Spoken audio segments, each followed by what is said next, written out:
এই বাচ্চাটি এক মুঠো মাটি তুলে নিল এবং নিজের হাতে জোরে চেপে ধরল। তারপর সে সামনের একটি জায়গার দিকে ইশারা করে বলল যে ওখানেই সবচেয়ে ভালো মাছ পাওয়া যাবে। বাকি জেলেরা হাসতে লাগলো, কারণ তাদের মতে সেখানে কখনো মাছ আসতো না। তার বোন কিছুটা কনফিউজড ছিল, কিন্তু তবুও সে তার কথা মেনে নিয়ে কয়েকবার বড়শি ফেললো এবং কয়েক সেকেন্ডের মধ্যেই সবাইকে অবাক করে দিয়ে জলের নিচে মাছের ছায়া দেখা যেতে লাগলো। সবাই অবাক হয়ে গেল। তখনই সবাই বুঝতে পারলো যে বাচ্চাটির কাছে জলের স্রোত অনুভব করার ক্ষমতা আছে। আসলে সেই বাচ্চাটি তার আগের জন্মে মাছের দেবতা ছিল, কিন্তু এক দুর্ঘটনায় জলে পড়ে তার মৃত্যু হয়েছিল। এখন সে একটি বাচ্চার শরীরে পুনরায় জন্ম নিয়েছে এবং নিজের বোনের সাথে একা থাকত। এর মধ্যেই তার লোভী কাকা এলো এবং বলল যে মাছ ধরার একটা প্রতিযোগিতা হওয়া উচিত। বাচ্চারা যদি হেরে যায় তবে পুরো সম্পত্তি তাকে দিয়ে দিতে হবে। বোন আর সহ্য করতে পারছিল না, তাই দাদু প্রতিযোগিতা রাখার সিদ্ধান্ত নিলেন। দুই কাকাই লেকের সবচেয়ে ভালো জায়গাগুলোতে বসে পড়ল। সবার মনে হলো যে এই বাচ্চাদের জেতার কোনো সুযোগ নেই, কিন্তু বাচ্চাটি শান্ত হয়ে চোখ বন্ধ করলো, চারপাশের পরিবেশ অনুভব করলো, বিড়বিড় করে কিছু শব্দ বলল এবং তার বোনকে একটি কোণার দিকে ইশারা করে বলল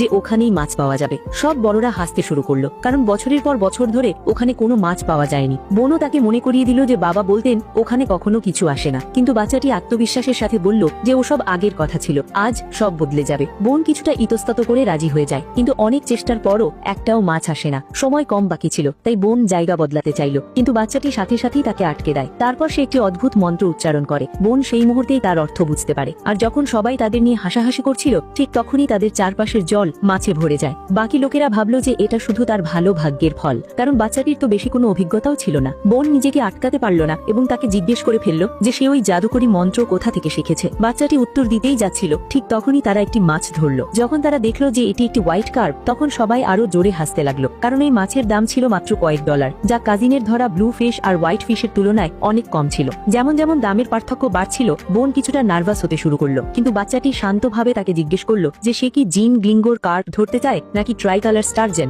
বোন নিজের পছন্দের কথা বলতেই বাচ্চাটি তাকে জানালো যে টোপ কিভাবে তৈরি করতে হবে। তার গন্ধ এতটাই তীব্র ছিল যে বোনের মনে হলো সে কোনো ভুল করে ফেলেছে, কিন্তু বাচ্চাটি বলল যে এটাই সঠিক গন্ধ যা কাজ করবে। ঠিক তখনই লেকের স্রোত বদলে গেল। বাচ্চাটি সাথে সাথেই বুঝে গেল যে বড় কাজিন এবার একটা জ্যাম্বে কার্প ধরবে, আর সত্যিই পরের চেষ্টাতেই কাজিন ওই মাছটি ধরে ফেলল। কাকা খুশিতে পাগল হয়ে গেল এবং নিজেদের জয় নিশ্চিত ভেবে জোরে বলে উঠল যে এবার ভাই বোনকে নিজেদের সম্পত্তি দিয়ে দিতে হবে। আর মাত্র 3 মিনিট বাকি ছিল এবং বোন ঘাবড়ে গেল। বাচ্চাটি বলল যে ভয় পাওয়ার কোনো দরকার নেই। তারপর সে জলে হাত ঢোকালো এবং সাথে সাথেই কিছু একটা আলাদা অনুভব করলো। বাকি লোকেরা তখন মজা ওড়াতে লাগলো যখন দেখলো যে ভাই বোন এখন গিয়ে মাছ ধরা শুরু করছে। সবাই বলছিল যে এখন অনেক দেরি হয়ে গেছে এবং তারা আর কিছুই করতে পারবে না। অবশেষে কাজিন লেকের সবচেয়ে দামি মাছটি ধরে ফেলেছিল, কিন্তু বাচ্চাটি পূর্ণ আত্মবিশ্বাসের সাথে বলল যে সে ট্রাই কালার স্টারজেন ধরবে, যার দাম 100 গুণ বেশি, আর যদি সেই মাছটা পাওয়া যায় তবে জয় তাদেরই হবে। কাকা আরো জোরে হাসতে শুরু করলো এবং বলল যে ওই লেক থেকে ট্রাই কালার স্টারজেন ধরা অসম্ভব ব্যাপার।